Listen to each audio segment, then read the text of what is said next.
सब्जी ले लो, सब्जी, हरी हरी ताजी ताजी सब्जी ले लो, सब्जी। सब्जी वाले भैया, 1 किलो आलू और आधा किलो गोभी दे दीजिए। ये लीजिए बहन जी, पूरे 50 रुपए हुए। राजेश सुबह से शाम तक सब्जी मंडी में सब्जी बेचकर अपने परिवार का गुजारा चलाता था। सुबह से शाम तक सब्जी बेचकर बची सब्जियां लेकर राजेश जैसे ही घर आता है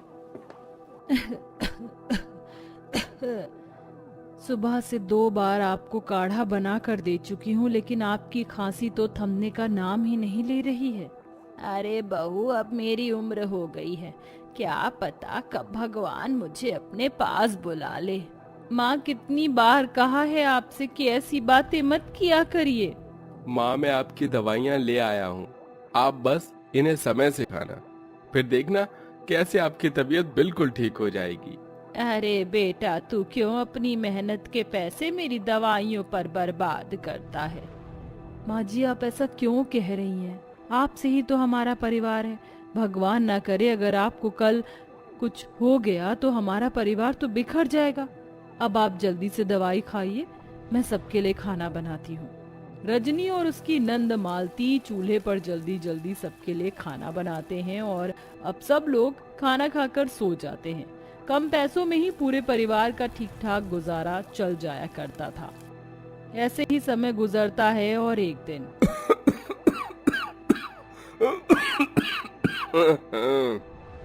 अरे, ये अचानक खांसी क्यों हो रही है मुझे? राजेश हर रोज की तरह सब्जी बेच रहा होता है कि तभी राजेश को अचानक से खांसी शुरू हो जाती है। राजेश बहुत देर तक खांसता रहता है कि तभी अचानक से राजेश के मुंह से खून निकलता है और वो वहीं बेहोश हो जाता है। आसपास के लोग राजेश को जल्दी से अस्पताल लेकर जाते हैं, वहीं उसके घर वालों को भी खबर करते हैं। डॉक्टर के चेकअप करने पर घर में सबको पता चलता है कि राजेश को लीवर इन्फेक्शन हुआ है। फिलहाल तो मैंने कुछ टाइम के लिए ये दवाइयाँ लिख दी हैं, लेकिन जब तक इनका ऑपरेशन नहीं हो जाता तब तक इनका पूरी तरह ठीक होना नामुमकिन है। जितना जल्दी हो सके आप इनका ऑपरेशन करवाइएगा। डॉक्टर की बातें सुन मानो जैसे उस पूरे परिवार पर कोई पहाड़ टूट गया हो।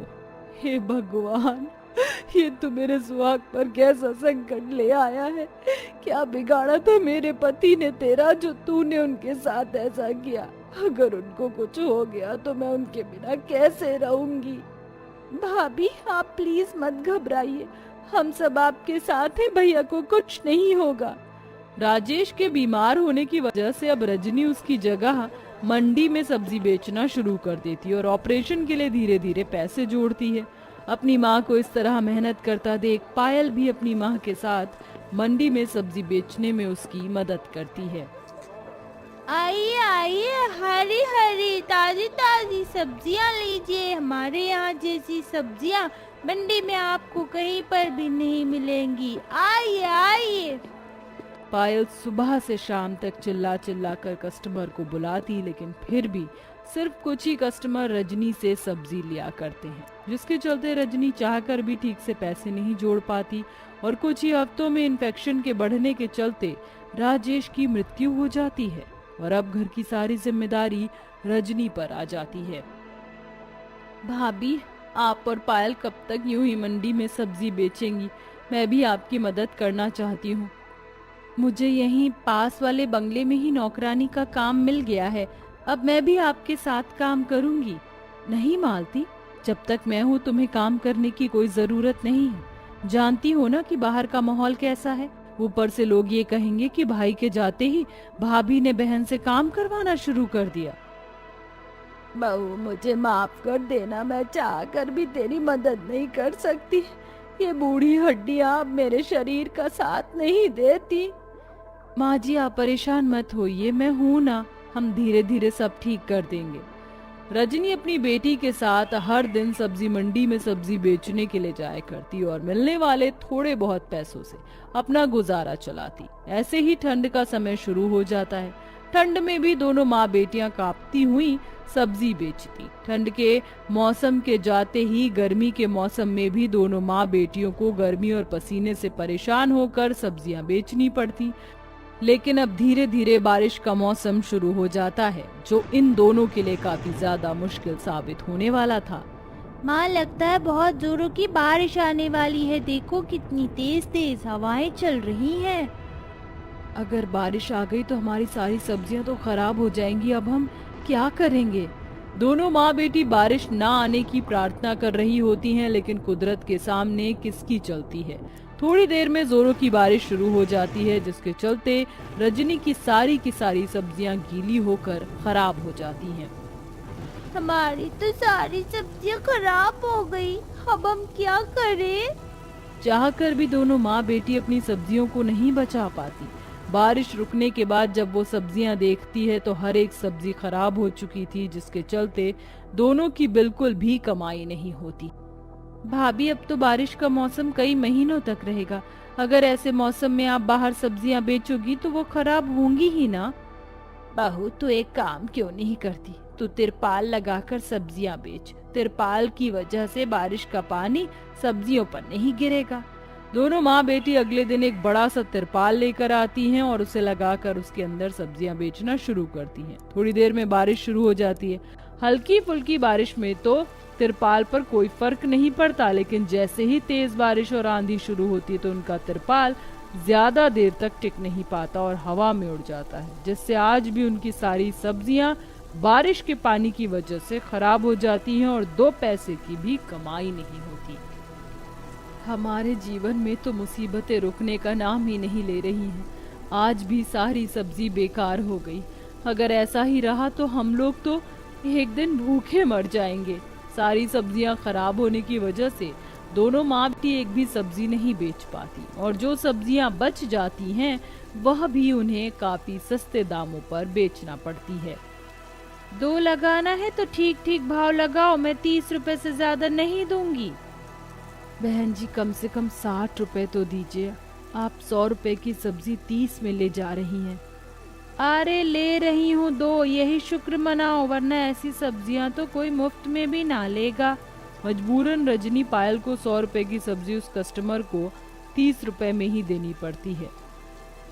बारिश की वजह से हर कोई कस्टमर उनसे सस्ती सब्जियां खरीदता, जिससे कस्टमर को तो फायदा होता, लेकिन रजनी और पायल को काफी ज्यादा नुकसान होता है।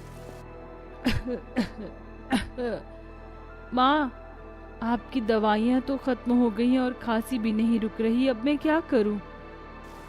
बारिश की वजह से आज भी सारी सब्जियां खराब हो गई और जो कुछ बची तो उसे सबने आधे से भी कम दामों में खरीदा। अगर ऐसे ही रहा तो न जाने क्या होगा। आधे से भी कम दाम में सब्जियां बेचने की वजह से अब रजनी के घर के हालात खराब हो चुके थे। जहां वो पहले रूखी सूखी ही सही लेकिन 2 वक्त की रोटी खा रहे थे, अब वही 2 वक्त की रोटी उन्हें मिलना काफी मुश्किल हो गया था। माँ, बहुत भूख लग रही है, पेट में दर्द हो रहा है। भगवान से प्रार्थना कर बेटा, अगर आज बारिश नहीं हुई और सारी सब्जियां अच्छे दाम में बिक गईं, तो मैं तुझे भरपेट खाना खिलाऊंगी। अच्छू, अच्छू। ये क्या पायल, तुझे तो सर्दी हो गई और हल्का हल्का बुखार भी है। हाँ माँ, मैं बारिश में भीग गई थी ना, उसकी वजह से ही। लेकिन आप परेशान मत हो, मैं ठीक हो जाऊंगी। दोनों माँ बेटी की अब इस तरह नौबत आ चुकी थी कि उन्हें सर पर पन्नी ओढ़कर अपनी सब्जियों को बारिश के मौसम में बेचना पड़ता था। ऐसे ही वक्त गुजरता है और एक दिन दोनों। ये टमाटर और भिंडी कितने की है?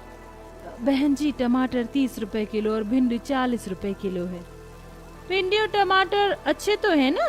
ऐसे तो नहीं कि इनके अंदर कीड़े निकले। आजकल बारिश के मौसम में जिससे भी सब्जियां लो वो खराब ही निकल जाती हैं।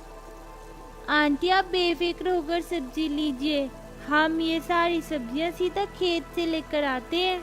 पायल की बात सुन सुधा उन दोनों माँ बेटी से सब्जी ले लेती है और घर जाकर जैसे ही खाना बनाने के लिए सब्जी काटती है। अरे ये क्या, ये सब्जी तो सच में बिल्कुल ताजी है, इसके अंदर कोई भी कीड़े नहीं लगे। अब तो मैं रोज इनसे ही सब्जी लिया करूंगी। अच्छी और ताजी सब्जी होने की वजह से सुधा रोज रजनी और पायल से ही सब्जियां लिया करती थी और उनकी रेगुलर ग्राहक बन चुकी थी। ऐसे ही एक रोज।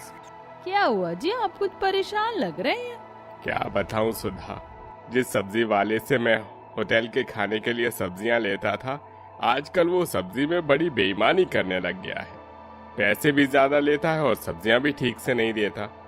सुबह ही सारी सब्जियां बनाई थी लेकिन दोपहर तक सारी खराब हो गई। तो आपने ये बात मुझे पहले क्यों नहीं बताई? मेरे पास एक बहुत ही अच्छी सब्जी वाली है, बस यहीं रुकिए, मैं अभी आती हूँ। सुधा रजनी और पायल के पास जाती है और उन्हें सारी बात बताती है। इसलिए मैं चाहती हूँ कि आप लोग मुझे रोज 10 से 12 किलो सब्जियां दें। हमारा खाने का काम है, इसलिए हम नहीं चाहते कि वो ग्राहक हम पर विश्वास करके हमारे होटल का खाना खाते हैं, उनकी हमारे खाने की वजह से कभी तबीयत खराब हो। आप हम पर भरोसा रखिए, हम आपको हमेशा अच्छी और ताज़ी ही सब्जियां देंगे।